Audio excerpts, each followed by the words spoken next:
Hello बच्चों, मधु आपके इस शैक्षणिक माहौल में आप सबको हार्दिक स्वागत है। कैसे हैं आप सब? आप सब सुस्त होंगे, तंदुरुस्त होंगे, कुशल होंगे। तो आज की कक्षा के शुरुआत में हम देख रहे हैं ये चित्र। आप इस चित्र में से क्या ज्ञात कर रहे हैं, क्या महसूस कर रहे हैं, आप बताइएगा। एकदम सही बात, आप देख रहे हैं यह शेषनाग का चित्र, यहाँ कुछ मजदूरों का चित्र, यह भी कुछ मजदूरी करते हुए कुछ श्रमिक का चित्र, और ये है कर्मयोगी विवेकानंद का चित्र। तो इन चित्रों में से ज्ञात होता है कि हमने पहले कक्षा में क्या पढ़ा। शेषनाग की जो अनुच्छेद था, शेषनाग की जो विशेषता थी, मजदूरों की जो विशेषता थी, उसके जो वाक्य में विशेषत्व थी, उनके बारे में हमने पढ़ा। तो विषय के जो लेखक कहे जाते हैं, निबंधकर कहे जाते हैं, वे कौन है बच्चों? एकदम सही बात, विनोबा भावे जी। तो विनोबा भावे जी की पंक्ति कुछ इस तरह से है, मनुष्य जितना ज्ञान में धुल गया वो उतना ही कर्म के रंग में रंग जाता है। यानी कर्म की महत्ता, कर्म की विशेषता, श्रम यानी परिश्रम की आवश्यकता क्या है, वह वाकई विनोबा जी बहुत ही अच्छे खासे ढंग में अपने पुस्तकों के जरिए हमें यह ज्ञान कराया है। वाकई कर्म ही व्यक्तित्व की पहचान है। और आप ये चित्र देख रहे हैं मशहूर प्रसिद्ध निबंधकार लेखक विनोबा भावे, जो अपने काव्य पंक्तियों में, अपने कृतित्वों में पुस्तक की रचना की थी अहिंसा की तलाश, जो बहुत ही लोकप्रिय प्रमाणित हो चुका है। और लेखक तथा निबंधकार के लेखक परिचय के रूप में हम आज पढ़ेंगे विनोबा भावे जी का जो पूरा नाम था विनायक राव भावे, और इनका जन्म हुआ था सन 11 सितंबर सन 1895 को विनोबा राव भावे जी का जन्म हुआ था। ये आप अच्छे खासे ढंग से याद रखेंगे बच्चों, ये बहुत ही जानकारी वाली चीज है। और इनका जन्म हुआ था महाराष्ट्र के गंगोदा गांव में।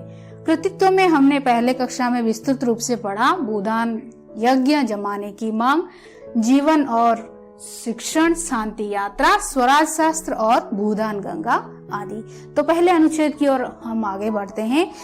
जो पहले प्रथम तथा दूसरा अनुच्छेद हमने पढ़ा था, उसमें श्रम की महत्व को विशेषता के तौर पर निबंधकार बताते हुए कर्मयोगी तथा शेषनाग का उदाहरण दिए थे। वाकई में शेषनाग कौन है? श्रमिक ही शेषनाग कह जाते हैं। तो पहले अनुच्छेद में हम आज लिए हैं, आज देहाती लोग भी कहते हैं कि हमारे बच्चों को तालीम मिलनी चाहिए। आपके मन में यह सवाल उठ रहा होगा कि देहाती क्या है? देहाती यानी गांव के लोग, ठीक है। तो पहले हम ले सकते हैं देहाती का शाब्दिक अर्थ पढ़ेंगे। तो आज देहाती लोग भी कहते हैं कि हमारे बच्चों को तालीम मिलनी चाहिए। तालीम किस लिए मिलनी चाहिए?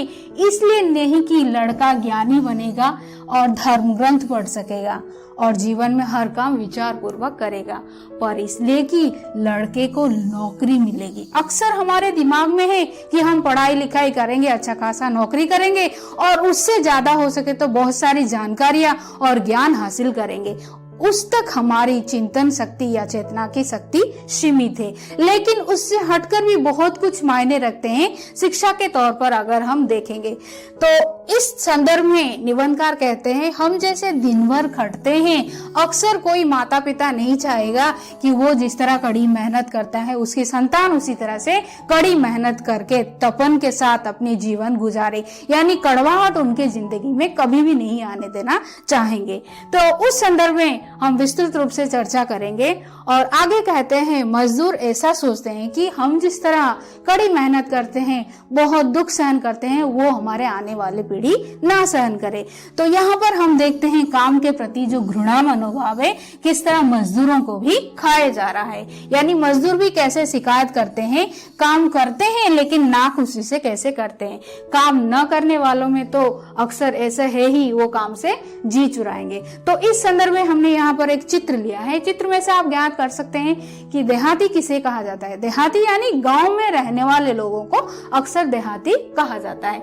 तो पड़ोस में किस तरह बातचीत करते हैं जो आपस में रहते हुए दो परिवार, आप इस चित्र में से ज्ञात कर सकते हैं। यानी हम पहले जो अनुच्छेद में पढ़े, अक्सर कोई शिक्षा ग्रहण करता है धार्मिक ग्रंथ पढ़ने के लिए या धार्मिक ग्रंथों का ज्ञान हासिल करने के लिए। तो ये कुछ चित्र आप देख सकते हैं धार्मिक ग्रंथों को। यहाँ रुक, साम, यजु, अथर्व यानी चारों वेदों को हमने लिया है। इनसे हम संपूर्ण दर्शन, संस्कृति, तत्व के ज्ञान हासिल करते हैं। तो केवल पुस्तक में ही वो सारे के सारे ज्ञान समाये हुए जो हमारे वास्तविकता के साथ जो जुड़ी हुई है ज्ञान, पुस्तक से हटकर हम वो ग्रहण करते हैं। तो विचार बिंदु के तौर पर हमने आज यहाँ पर जो अनुच्छेद है उसके जो सारांश है, जो भावबोध है, भावार्थ है, उसके संदर्भ में आते हैं।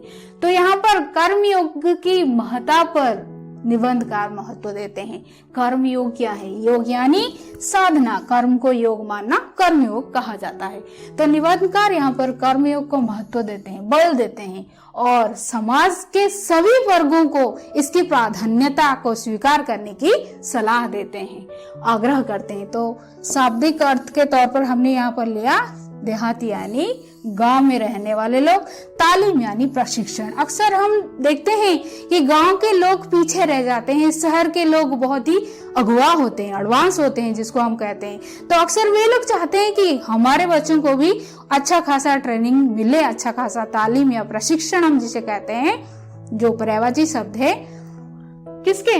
तालीम के। तो तालीम के जरिए बहुत सारी जानकारियां, बहुत सारे ज्ञान की प्राप्ति होती है। ये चित्र में से आप अच्छे खासे ज्ञान कर सकते हैं। यहाँ पर कुछ सम्मेलन बैठा है, मीटिंग बैठी है, कुछ यहाँ पर कुछ व्यक्ति विशेष जो रिसोर्स पर्सन होते हैं वे कुछ तालीम दे रहे हैं। तो दूसरे अनुच्छेद की ओर आगे बढ़ेंगे बच्चों। दूसरे अनुच्छेद में आज हम देखेंगे कि दिमागी काम करने वाले लोग मजदूरों को नीच समझते हैं। मजदूरों को कौन नीच समझते हैं? दिमागी काम करने वाले व्यक्ति, यानी जो कि महत्वपूर्ण स्थान में हम उनको या महत्वपूर्ण दर्जा उनको दिए रहते हैं समाज में। तो थोड़ा सा काम लेने के लिए जितनी मजदूरी देनी पड़ेगी मानो उतनी देंगे, पर ज्यादा से ज्यादा काम लेंगे। यह स्थिति पर आप थोड़ा गौर कीजिए। काम ज्यादा से ज्यादा वसूल करेंगे और बदले में पैसा बहुत ही कम देने की कोशिश करेंगे, मानो कोई समझ ही नहीं पा रहे हो। तो उस स्थिति में मजदूरी करने वाले मजदूरों को क्या लगता है, चलो हम काम करने के लिए आए हैं कि थोड़ा बहुत पैसे मिलेंगे, लेकिन मालिक जो है कम पैसों से काम चलाना चाहते हैं। जो मकान निर्माण करने वाले मालिक की जो स्थिति है, मानसिकता है, यहाँ पर उपस्थापित किया जा रहा है। ऐसी वृत्ति ही मानो आजकल बन गई है, यानी उन्हें तो काम से नफरत है ही, मजदूरों को भी काम से नफरत सी हो गई है। इस हालात के लिए, इस स्थिति के लिए पैसों की बात को लेकर ही काम के प्रति घृणा मनोभाव जागृत होता है, क्योंकि वो चाहते हैं मेहनत करें और बदले में थोड़े बहुत पैसे मिले, और वो उम्मीद से ज्यादा क्या उम्मीद करेंगे, उनको जितना मिलना चाहिए उतना तक उनको मिलता नहीं है। वो हम मजदूरी तो करता है पर उसमें उसे गौरव नहीं लगता, यानी खुशी नहीं आती, प्रसन्नता नहीं होती कि चलो मैंने इतना काम किया, उसके बदले में पारिश्रमिक के रूप में मुझे इतने पैसे मिले। तो यह चित्र आप देख रहे हैं, इस चित्र में आपको ज्ञात हो सकता है कितनी खुशी, कितनी प्रसन्नता के साथ हर कोई ऑफिस में, कार्यालय में कार्यरत है। और इस चित्र में आप देख सकते हैं नाखुशी से किस तरह का कार्य किया जा रहा है। यानी कहने का श्रेय यह जाता है कि खुशी के साथ जो कोई कार्य किया जाता है, प्रसन्नता के साथ जो कोई कार्य किया जाता है, वो बहुत ही असरदायी होता है, बहुत ही सफल साबित होता है।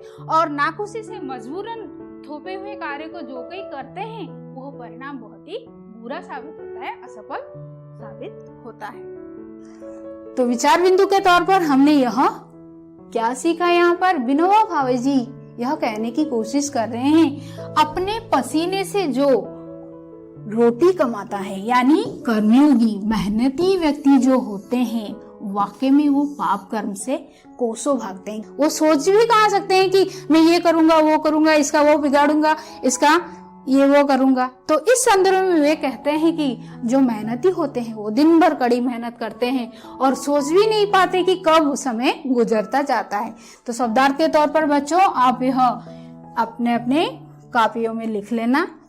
जीविका यानी वृत्ति हम कह सकते हैं, नफरत यानी घृणा। अक्सर हम अपने से छोटों को, मजदूरों को नीच दृष्टि से देखते हैं। अगले अनुच्छेद की ओर आगे बढ़ेंगे। इस अनुच्छेद में से आपको यह अच्छे खासे ज्ञात हो सकते हैं, श्रम की प्रतिष्ठा केवल हमारे समाज में ही नहीं, पौराणिक दृष्टिकोण से भी हमें मिलता है। श्रम की आवश्यकता, महत्व कितना गुरुत्वपूर्ण है, वह वेद, उपनिषद तथा पुराण एवं पौराणिक संस्कृति इसका परिचायक होते हैं। तो यहाँ पर बहुत ही सरल तथा बहुत ही मजेदार ढंग से निबंधकार यह रामायण की एक छोटी सी झलक हमारे सामने रखे हैं।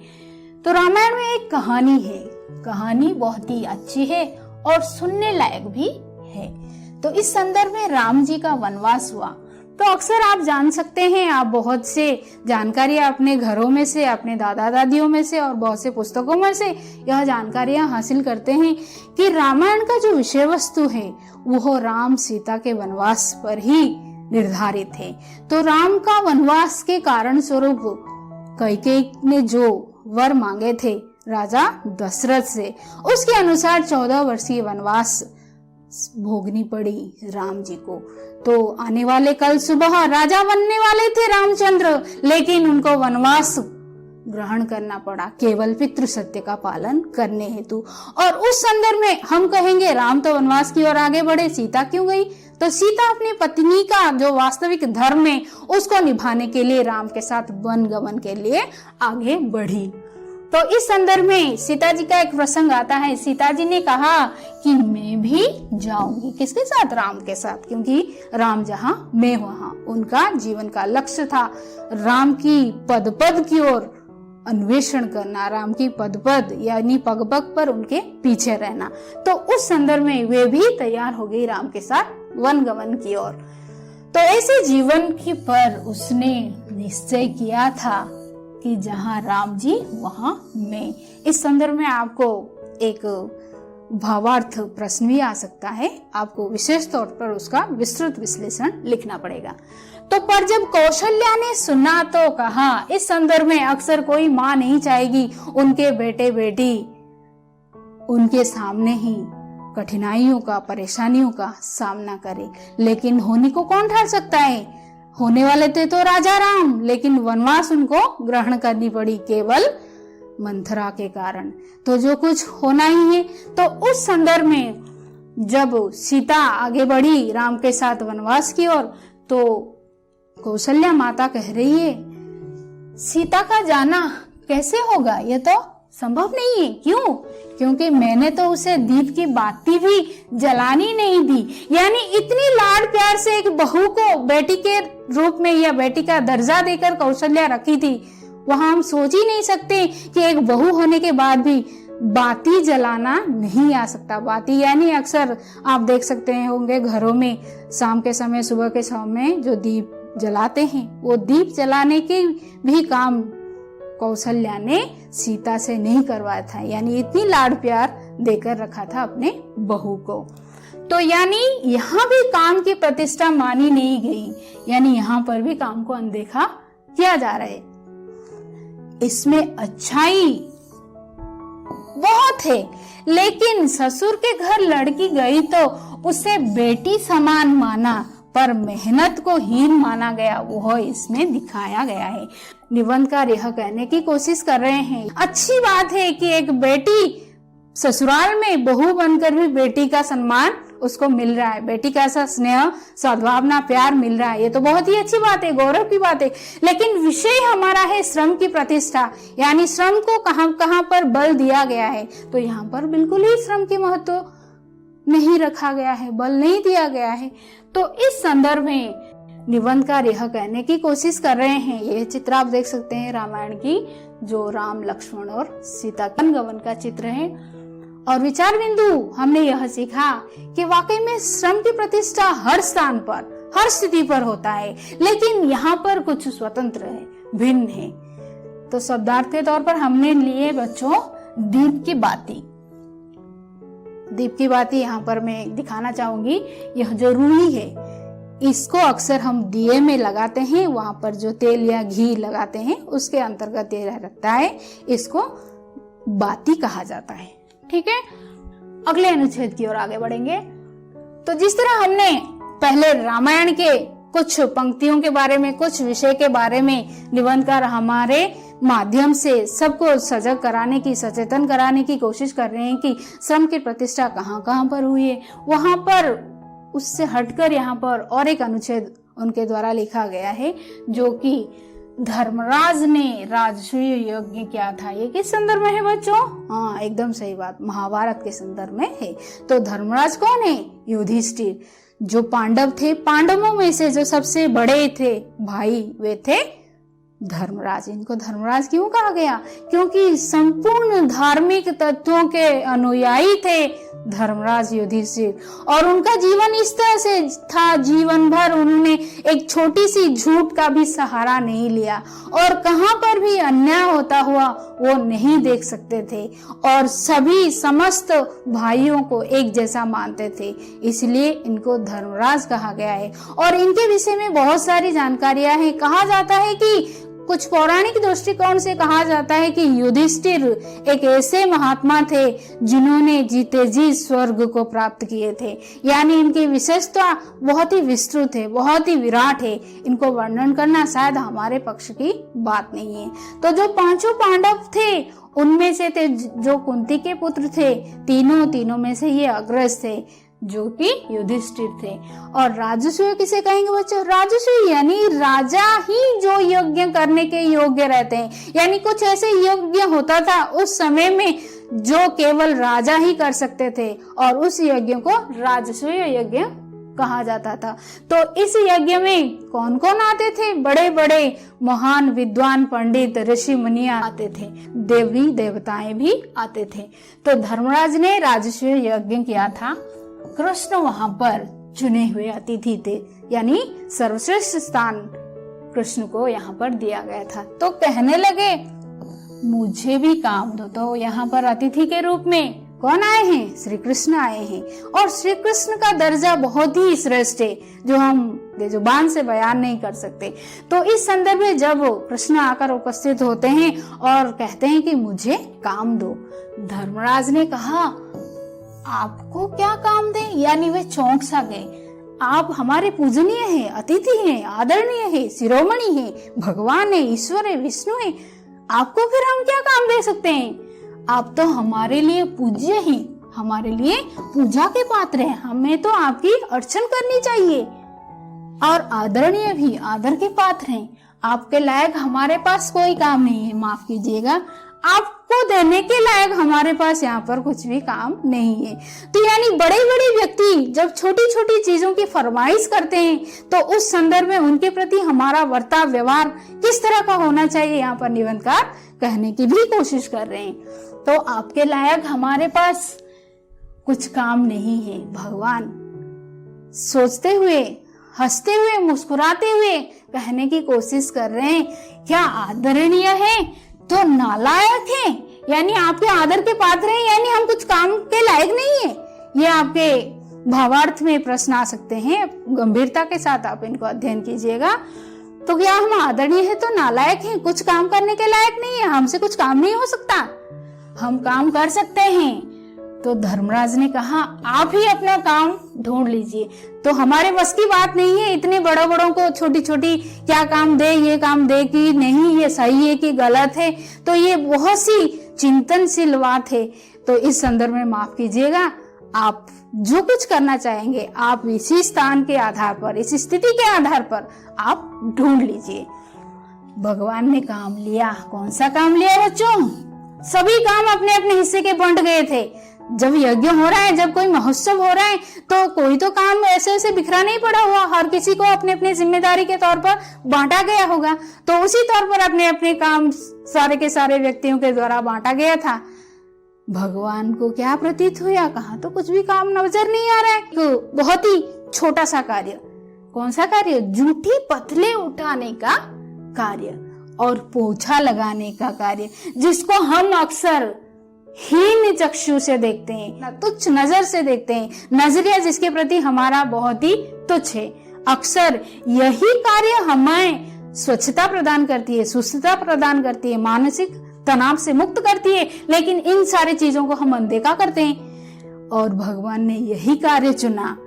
भगवान ने कौन सा कार्य चुना? जूठी पतले। तो पतले क्या है बच्चों? ये देखो, ये है पतले प्लेट, खाली प्लेट। खाने के बाद जो जूठन हम यहाँ पर छोड़ देते हैं, इनको फेंक देते हैं, तो ये जूठी पतल कहलाती है। तो यहाँ पर आप देखेंगे किसका चित्र है? ये महाभारत का चित्र है। तो इस महाभारत के चित्र से आपको ज्ञात होता है कि वाकई में यहाँ पर क्या क्या हो रहा था। ज्यादा विस्तृत जानकारी नहीं मिलने पर भी थोड़ा बहुत आप जान सकते हैं। तो यहाँ पर आप देख सकते हैं धर्मराज युधिष्ठिर जो महायज्ञ कर रहे थे और अतिथि के रूप में शिरोमणि श्री कृष्ण जी को पुरोधा के रूप में यहाँ पर न्योता दिए थे, आमंत्रित किए थे। और ये है धर्मराज युधिष्ठिर जो सबके लिए एक उदाहरण है, सबके लिए एक प्रतीक है। संस्कृति तथा हिंदू संस्कृति के महत्व, गौरव, गरिमा इन पर आधारित है। तो यहाँ पर देखिए कुछ जूठी पत्थर उठाने का कार्य जो व्यक्ति कर रहे हैं, कृष्ण ने इन्हीं कार्यों को चुना था अंत में, और कुछ कार्य इनके लिए बचा नहीं था। सारे के सारे कार्य बंट चुके थे अपने हिस्से के जिम्मेदार वाले व्यक्तियों के पास। बाकी खाली पड़ा था ये जूठी पत्थर उठाने का और झाड़ू पोछा लगाने का। तो यह चित्र से आपको ज्ञात होता है पंचु पांडव द्रौपदी के साथ कृष्ण का जो बातचीत।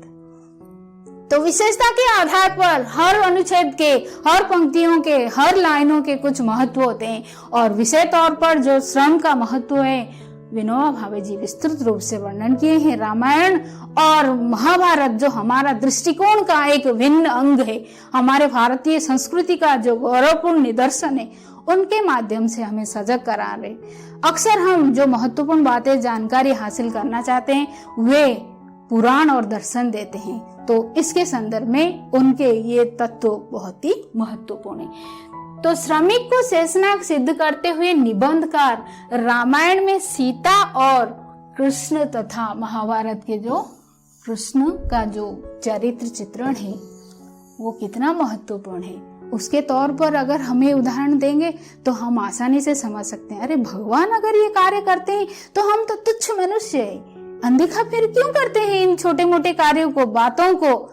इसलिए हर कार्य का मायने में अगर हर कार्य का दर्जा देखा जाए तो सब बराबर हैं, किसी को छोटा बड़ा नहीं मानना चाहिए। सब अपने अपने स्थान पर, सब अपने अपने महत्वपूर्ण स्थान कायम रखते हैं। तो यहाँ पर इन दोनों को प्रमुखता देकर श्रम के महत्व पर विनोबा जी बल दिए हैं कि वाकई में श्रम कितना महत्वपूर्ण है। आप देख सकते हैं यहाँ पर सीता जी राम के साथ और कृष्ण, इन दोनों पात्रों को अगर हम लेते हैं तो हमारे मन में एक आध्यात्मिकता का माहौल जागृत होने लगता है और उससे हम अपने साथ तुलनात्मक विवेचन प्रस्तुत करते हैं कि वाकई में भगवान इस तरह का कार्य करते थे तो हम क्यों ना करें। झट से हमारे मन में एक सकारात्मक मनोभाव जागृत होने लगता है, जिसको हम अनदेखा करते थे उसको ही करने की जी ललचाते हैं या आगे बढ़ने लगते हैं। तो शब्दार्थ में आप देखेंगे नालायक यानी अयोग्य। श्री कृष्ण ने अपने आप को कहा था क्या मैं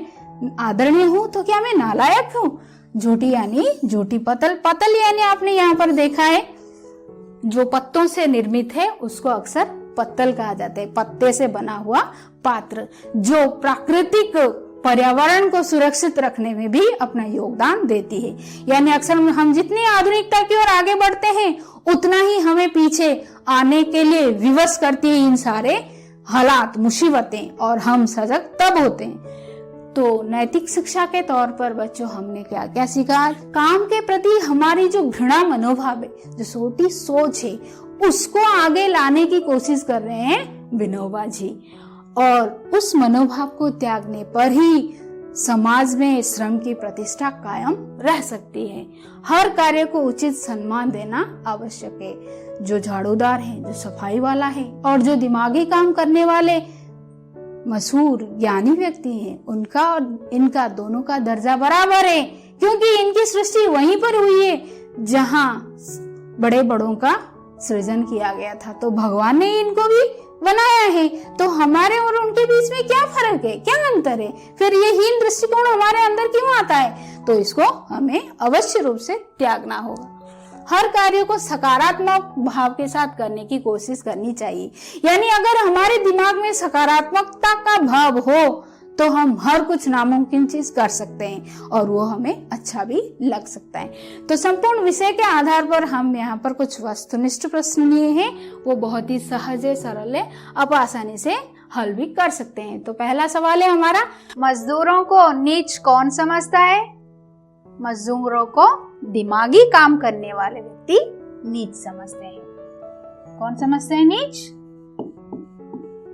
दिमागी काम करने वाले।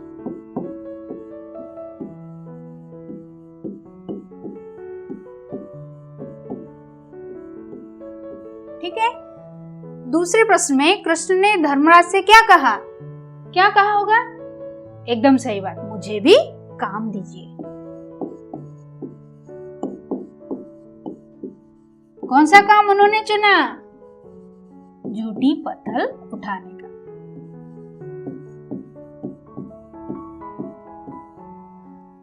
अगले प्रश्न में किसने कहा कि सीता को दीप की बाती भी जलानी नहीं आती? किसने कहा होगा?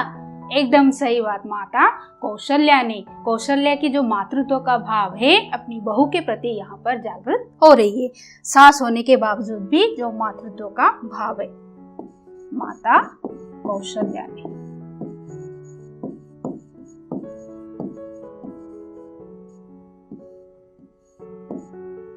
आगे, कौन कहता है कि उनके बच्चों को तालीम मिलनी चाहिए? देहाती लोग।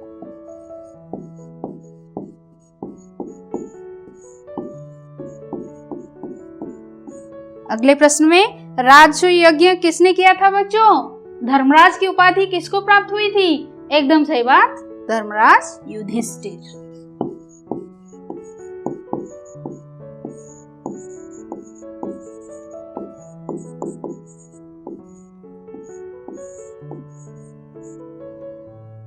आगे भाषा ज्ञान की ओर आगे बढ़ेंगे बच्चों। भाषा ज्ञान में बहुत ही सहज सरल प्रश्न लिए हैं आज हम।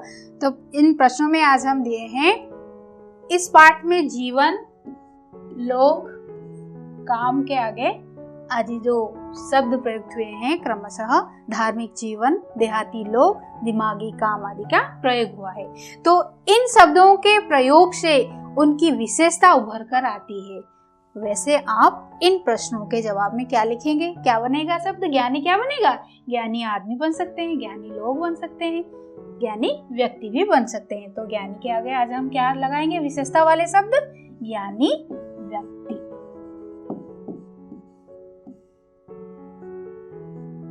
उसके पश्चात झूठी क्या है बच्चों? झूठी पतल।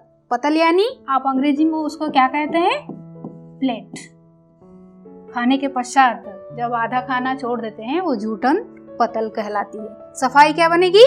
सफाई कर्मचारी।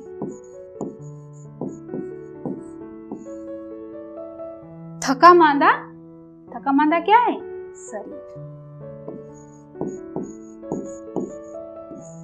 शारीरिक श्रम के पश्चात व्यक्ति बहुत ही थक जाता है, उसको कहते हैं थका मांदा शरीर। तो पूरे विषय सार के तौर पर यहाँ पर निबंधकार इस विषय के तौर पर मेहनत, श्रम के महत्व पर बल देने की कोशिश कर रहे हैं। तो निबंधकार यह कहने की कोशिश कर रहे हैं मेहनत से हर मुश्किल पार हो जाती है, यानी कड़ी मेहनत के बल पर ही जो मुश्किलें हैं, जो कठिनाइयां हैं, मानो वह दूर हो जाती है। मेहनत से दौलत अपार हो जाती है। कड़ी मेहनत के बल पर ही हमारा जो दौलत की सीमा है, मानो वह अपार हो जाती है, सीमा के बाहर हो जाती है। यानी जो हम सोचे नहीं होंगे, जो हम सपने में भी सोचे नहीं होंगे, चलो हमारे पास इतनी है, उसकी कीमत, उसकी जो सीमाएं हैं वो बढ़ जाएगी। मेहनत से मिल जाता है बहुत कुछ। कड़ी मेहनत के बल पर ही हमें जो सपनों की चीजें मानो वो हमारे पास उपलब्ध हो सकती है।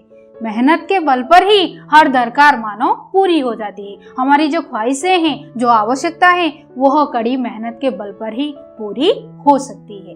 तो संपूर्ण कक्षा को पूरी धैर्य के साथ सुनने के हेतु आप सबको तहे दिल से धन्यवाद।